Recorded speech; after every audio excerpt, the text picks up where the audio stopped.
Hi ಎಲ್ರಿಗೂ ನಮಸ್ಕಾರ. Share market in Kannada ಚಾನೆಲ್ಗೆ ನಿಮಗೆ ಸ್ವಾಗತ. ಮಾರ್ಚ್ 5ರ ಮಾರ್ಕೆಟ್ ಅಪ್ಡೇಟ್ನ ಅಬ್ಸರ್ವ್ ಮಾಡೋದಾದರೆ ನಿಫ್ಟಿಯಲ್ಲಿ ಇವತ್ತು 285 ಪಾಯಿಂಟ್ಗಳ ಜಂಪ್ ನೋಡೋದಕ್ಕೆ ಸಿಕ್ತು.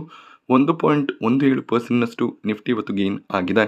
24,700 ಮೇಲ್ಗಡೆ ನಿಫ್ಟಿಯಲ್ಲಿ ಕ್ಲೋಸಿಂಗ್ ನೋಡೋದಕ್ಕೆ ಸಿಕ್ತು. ಬೆಳಗಿನ ಸೆಷನಲ್ಲಿ ನಿಫ್ಟಿ 24,600 ಅರೌಂಡಲ್ಲಿ ಟ್ರೇಡ್ ಆಗ್ತಿತ್ತು.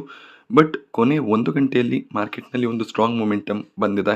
ಸೊ ಆಲ್ಮೋಸ್ಟ್ 300 ಪಾಯಿಂಟ್ಗಳ ಅರೌಂಡಲ್ಲಿ ನಿಫ್ಟಿ ಗೇನ್ ಆಯಿತು. ಅದಕ್ಕೆ ರೀಸನ್ ಒಂದು ರಿಪೋರ್ಟ್ ಆಗಿರುತ್ತೆ.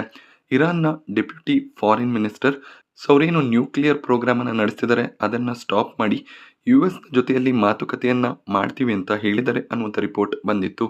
ಇದು ಜಸ್ಟ್ ರಿಪೋರ್ಟ್ ಆಗಿರುತ್ತೆ. ಅಫಿಷಿಯಲ್ ಸೋರ್ಸಸ್ಗಳಿಂದ ಇನ್ನೂ ಇನ್ಫಾರ್ಮೇಷನ್ ಬಂದಿಲ್ಲ.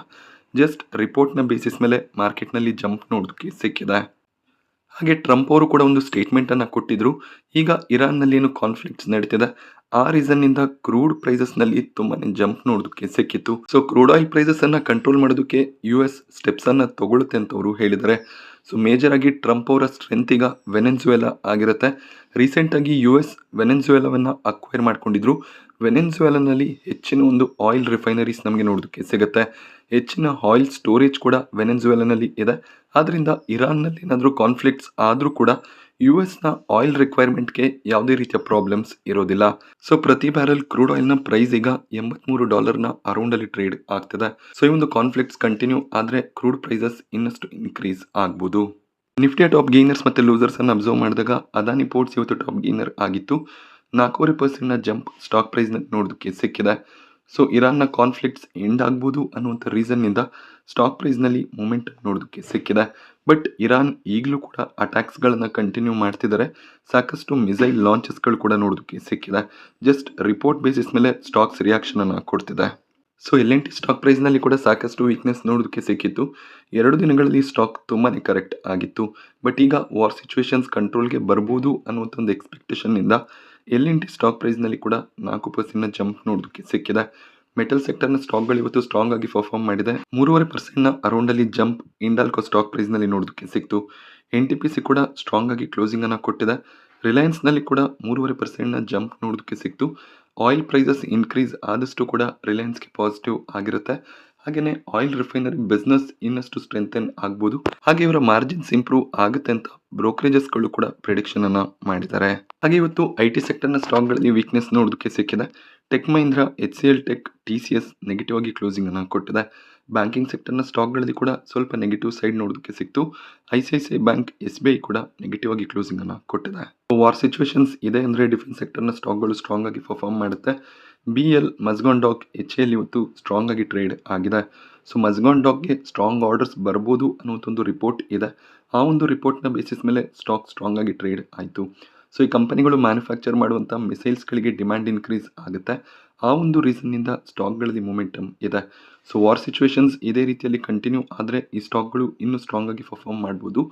ವಾರ್ ಸಿಚುವೇಶನ್ಸ್ ಎಂಡ್ ಆಗುತ್ತೆ ಅನ್ನುವಂಥ ನ್ಯೂಸ್ ಬಂದರೆ ಈ ಸ್ಟಾಕ್ಗಳಲ್ಲಿ ವೀಕ್ನೆಸ್ ನೋಡೋದಕ್ಕೆ ಸಿಗುತ್ತೆ. ಗಾರ್ಡನ್ ರಿಚ್ ಶಿಪ್ ಬಿಲ್ಡರ್ಸ್ ಹಾಗೆಯೇ ಭಾರತ್ ಫೋರ್ಜ್ ಒಂದು MOUನ ಸೈನ್ ಮಾಡಿದ್ದಾರೆ. ಈ ಒಂದು MOUನ ಪ್ರಕಾರ ನೆವಲ್ ಸಿಸ್ಟಮ್ಸ್ ಹಾಗೆ ಮ್ಯಾರಿಟೈಮ್ ಟೆಕ್ನಾಲಜಿಯನ್ನು ಬಿಲ್ಡ್ ಮಾಡೋದಕ್ಕೆ ಈ 2 ಕಂಪನಿಗಳು ಸೇರಿ ಕೆಲಸವನ್ನು ಮಾಡ್ತಾರೆ. ಸೊ ಡಿಫೆನ್ಸ್ ಸೆಕ್ಟರ್ನ ಸ್ಟಾಕ್ಗಳಲ್ಲಿ ಪಾಸಿಟಿವ್ ನ್ಯೂಸ್ಗಳು ಬರ್ತಿದೆ. ಆದ್ದರಿಂದ ಸ್ಟಾಕ್ಸ್ ಸ್ಟ್ರಾಂಗ್ ಆಗಿ ಟ್ರೇಡ್ ಆಗ್ತಿದೆ. ಇದು GRSE, ಭಾರತ್ ಫೋರ್ಜ್ 2 ಕಂಪನಿಗಳಿಗೆ ಪಾಸಿಟಿವ್ ನ್ಯೂಸ್ ಆಗಿರುತ್ತೆ. ಸೊ ಡಿಫೆನ್ಸ್ ಸೆಕ್ಟರ್ನಲ್ಲಿ ಸಾಕಷ್ಟು ಡೆವಲಪ್ಮೆಂಟ್ಸ್ ನಡೀತಿದೆ. ಭಾರತ ಸಾಕಷ್ಟು ಪ್ರಾಡಕ್ಟ್ಸ್ಗಳನ್ನು ಭಾರತದಲ್ಲೇ ಮ್ಯಾನುಫ್ಯಾಕ್ಚರ್ ಮಾಡ್ತಿದೆ. ಹಾಗೆ ಆ ಪ್ರಾಡಕ್ಟ್ಸ್ಗಳಿಗೆ ಡಿಮ್ಯಾಂಡ್ ಕೂಡ ಕ್ರಿಯೇಟ್ ಆಗ್ತಿದೆ. IEX ಸ್ಟಾಕ್ ಪ್ರೈಸ್ನಲ್ಲಿ ಕೂಡ 3% ಅರೌಂಡಲ್ಲಿ ಇವತ್ತು ಜಂಪ್ ನೋಡೋದಕ್ಕೆ ಸಿಕ್ಕಿದೆ. ಇದಕ್ಕೆ ರೀಸನ್ IEX ತಮ್ಮ ಮಂತ್ಲಿ ವಾಲ್ಯೂಮ್ ಡೇಟಾವನ್ನು ರಿಲೀಸ್ ಮಾಡಿದ್ದಾರೆ. ಫೆಬ್ರವರಿ ತಿಂಗಳಲ್ಲಿ ಇಯರ್ ಆನ್ ಇಯರ್ ಕಂಪ್ಯಾರಿಸನ್ ಅನ್ನು ಮಾಡಿದಾಗ ವಾಲ್ಯೂಮ್ಸ್ 30% ಇನ್ಕ್ರೀಸ್ ಆಗಿದೆ. ಸೊ ಒಂದು ಸ್ಟ್ರಾಂಗ್ ವಾಲ್ಯೂಮ್ ಗ್ರೋತನ್ನು IEX ಡಿಕ್ಲೇರ್ ಮಾಡಿದ್ರು. ವೊಡಫೋನ್ ಐಡಿಯಾ ಸ್ಟಾಕ್ ಪ್ರೈಸ್ನಲ್ಲಿ ಕೂಡ 2.5% ಜಂಪ್ ಇವತ್ತು ನೋಡೋದಕ್ಕೆ ಸಿಕ್ತು. ಇದಕ್ಕೆ ರೀಸನ್ ರೇಟಿಂಗ್ ಅಪ್ಗ್ರೇಡ್ ನೋಡೋದಕ್ಕೆ ಸಿಕ್ಕಿದೆ. ಅದರ ಜೊತೆಯಲ್ಲಿ ಇವರೇನು ಡಾಟ್ಗೆ ಅಂದರೆ ಡಿಪಾರ್ಟ್ಮೆಂಟ್ ಆಫ್ ಟೆಲಿಕಮ್ಯುನಿಕೇಷನ್ಗೆ ಲೈಸೆನ್ಸ್ ಫೀಸನ್ನು ಪೇ ಮಾಡಬೇಕಾಗಿತ್ತು. ಆ ಲೈಸೆನ್ಸ್ ಫೀಸ್ 60ರಿಂದ 65% ಫಾಲ್ ಆಗ್ಬೋದು ಅನ್ನುವಂಥ ಒಂದು ರಿಪೋರ್ಟ್ ನೋಡೋದಕ್ಕೆ ಸಿಕ್ತು. ಈ ರೀತಿಯಲ್ಲಿ ಆದರೆ ವೊಡಫೋನ್ ಐಡಿಯಾದ ಡ್ಯೂಸ್ ಕಡಿಮೆ ಆಗುತ್ತೆ. ಅದು ಕಂಪನಿಗೆ ಪಾಸಿಟಿವ್ ನ್ಯೂಸ್ ಆಗಿರುತ್ತೆ. ಸೊ ಇದರ ಜೊತೆಯಲ್ಲಿ ಸ್ಪೆಕ್ಟ್ರಮ್ ಯೂಸೇಜ್ ಫೀಸನ್ನು ಕೂಡ ಅವರು ಡಿಪಾರ್ಟ್ಮೆಂಟ್ ಆಫ್ ಟೆಲಿಕಮ್ಯುನಿಕೇಷನ್ಗೆ ಪೇ ಮಾಡಬೇಕಾಗುತ್ತೆ. ಇದರ ಬಗ್ಗೆ ನಿರ್ಧಾರ ಮಾರ್ಚ್ 31ಕ್ಕೆ ಬರುತ್ತೆ. ಅದು ಕೂಡ ಕಂಪನಿಗೆ ಪಾಸಿಟಿವ್ ಆದರೆ ಸ್ಟಾಕ್ ಇನ್ನಷ್ಟು ಗೇನ್ ಆಗ್ಬೋದು. ರಾಮ್ಕಿ ಇನ್ಫ್ರಾಸ್ಟ್ರಕ್ಚರ್ ಕಂಪನಿಗೆ 1400 ಕೋಟಿಯ ಇಪಿಸಿ ಕಾಂಟ್ರಾಕ್ಟ್ ಸಿಕ್ಕಿದೆ. ಈ ಒಂದು ನ್ಯೂಸ್ನಿಂದ ಸ್ಟಾಕ್ ಇವತ್ತು 12% ಅರೌಂಡಲ್ಲಿ ಗೇನ್ ಆಯಿತು. ಒಂದು ಸ್ಟ್ರಾಂಗ್ ಮೊಮೆಂಟಮ್ ನೋಡೋದಕ್ಕೆ ಸಿಕ್ಕಿದೆ. ಆರ್ಡರ್ನ ನ್ಯೂಸ್ ಯೂಶಲಿ ಸ್ಟಾಕ್ಗಳಿಗೆ ಪಾಸಿಟಿವ್ ಆಗುತ್ತೆ. ಡಿ ಡೆವಲಪ್ಮೆಂಟ್ ಇಂಜಿನಿಯರ್ ಸ್ಟಾಕ್ ಪ್ರೈಸ್ನಲ್ಲಿ ಕೂಡ ಒಳ್ಳೆ ಒಂದು ಜಂಪ್ ಇವತ್ತು ನೋಡೋದಕ್ಕೆ ಸಿಕ್ತು. ಸ್ಟಾಕ್ 9% ಗೇನ್ ಆಗಿದೆ. ಇದಕ್ಕೆ ರೀಸನ್ ಕಂಪನಿಗೆ 20 ಕೋಟಿಯ ಇಂಟರ್ನ್ಯಾಷನಲ್ ಆರ್ಡರ್ ಸಿಕ್ಕಿದೆ. ಸಣ್ಣ ಮಟ್ಟದಲ್ಲಿ ಕೆಲಸ ಮಾಡುವಂಥ ಕಂಪನಿ 20 ಕೋಟಿಯ ಆರ್ಡರ್ ಕೂಡ ದೊಡ್ಡ ಆರ್ಡರೇ ಆಗಿರುತ್ತೆ. ಸೊ ಈ ಒಂದು ನ್ಯೂಸ್ನಿಂದ ಸ್ಟಾಕ್ ಇವತ್ತು ಸ್ಟ್ರಾಂಗ್ ಆಗಿ ಗೇನ್ ಆಗಿದೆ. ಓಮ್ನಿಟೆಕ್ ಇಂಜಿನಿಯರಿಂಗ್ IPO ಇವತ್ತು ಮಾರ್ಕೆಟ್ನಲ್ಲಿ ಲಿಸ್ಟ್ ಆಯಿತು. 11% ಡಿಸ್ಕೌಂಟೆಡ್ ಪ್ರೈಸ್ನಲ್ಲಿ ಲಿಸ್ಟಿಂಗ್ ನೋಡೋದಕ್ಕೆ ಸಿಕ್ಕಿದೆ. 10% ಡೌನ್ ಸೈಡ್ನೊಂದಿಗೆ ಕ್ಲೋಸಿಂಗ್ ಕೂಡ ನೋಡೋದಕ್ಕೆ ಸಿಕ್ತು. 204 ಪ್ರೈಸ್ನಲ್ಲಿ ಈಗ ಸ್ಟಾಕ್ ಕ್ಲೋಸಿಂಗನ್ನು ಕೊಟ್ಟಿದೆ. ಬಟ್ ಲಿಸ್ಟ್ ಆದಮೇಲೆ ಸ್ಟಾಕ್ನಲ್ಲಿ ಒಳ್ಳೆ ಒಂದು ಮೊಮೆಂಟಮ್ ಇತ್ತು. ಬಟ್ ಹೈಯರ್ ಲೆವೆಲಲ್ಲಿ ಸ್ಟಾಕ್ ಸಸ್ಟೈನ್ ಆಗಿಲ್ಲ. ಹೈಯರ್ ಲೆವೆಲ್ಸ್ನಿಂದ ಪ್ರಾಫಿಟ್ ಬುಕ್ಕಿಂಗ್ ಬಂದಿದೆ. ಸೊ ನಿನ್ನೆ ಸೆಡೆಮ್ಯಾಕ್ IPO ಸಬ್ಸ್ಕ್ರಿಪ್ಷನ್ಗೆ ಓಪನ್ ಆಗಿತ್ತು. ರಿಟೇಲ್ ಕ್ಯಾಟಗರಿಯಲ್ಲಿ ಇನ್ನೂ ಕೂಡ IPO 0.09 ಟೈಮ್ ಮಾತ್ರ ಸಬ್ಸ್ಕ್ರೈಬ್ ಆಗಿದೆ. QIB ಕ್ಯಾಟಗರಿಯಲ್ಲಿ 1.3 ಟೈಮ್ನ ಸಬ್ಸ್ಕ್ರಿಪ್ಷನ್ ನೋಡೋದಕ್ಕೆ ಸಿಗ್ತದೆ. HNI ಕ್ಯಾಟಗರಿ 0.2 ಟೈಮ್ ಮಾತ್ರ ಸಬ್ಸ್ಕ್ರೈಬ್ ಆಗಿದೆ. ಮಾರ್ಚ್ 6 ಶುಕ್ರವಾರ ಈ ಒಂದು IPOನಲ್ಲಿ ಅಪ್ಲೈ ಮಾಡೋದಕ್ಕೆ ಕೊನೆ ದಿನ ಆಗಿರುತ್ತೆ. ಸೊ ಈ ಒಂದು IPOನ ಕೂಡ ಅವಾಯ್ಡ್ ಮಾಡೋದು ಬೆಟರ್ ಡಿಸಿಷನ್ ಆಗುತ್ತೆ. ನಿನ್ನೆ ಪ್ರೀಮಿಯಮ್ಸ್ ಸ್ಟ್ರಾಂಗ್ ಆಗಿ ಗೇನ್ ಆಗಿತ್ತು. ಬಟ್ ಇವತ್ತು ನೆಗೆಟಿವ್ ಪ್ರೀಮಿಯಂ ಕಾಣಿಸ್ತಿದೆ. ಸೊ IPOಗಳಲ್ಲಿ ಒಳ್ಳೆ ಲಿಸ್ಟಿಂಗ್ನ ಎಕ್ಸ್ಪೆಕ್ಟೇಷನ್ಸ್ ಕಾಣಿಸ್ತಿಲ್ಲ. ಆದ್ದರಿಂದ IPOಗಳನ್ನು ಸದ್ಯಕ್ಕೆ ಅವಾಯ್ಡ್ ಮಾಡ್ಬೋದು. ಸೊ ಇರಾನ್ ಏನಾದರೂ ನ್ಯೂಕ್ಲಿಯರ್ ಅಟೆಂಪ್ಟನ್ನು ಸ್ಟಾಪ್ ಮಾಡಿ US ನೊಂದಿಗೆ ಮಾತುಕತೆಯನ್ನು ನಡೆಸಿದ್ರೆ ಮಾರ್ಕೆಟ್ನಲ್ಲಿ ಒಂದು ಸ್ಟ್ರಾಂಗ್ ರಿಬೌಂಡ್ನ ಎಕ್ಸ್ಪೆಕ್ಟೇಷನ್ ಇರುತ್ತೆ.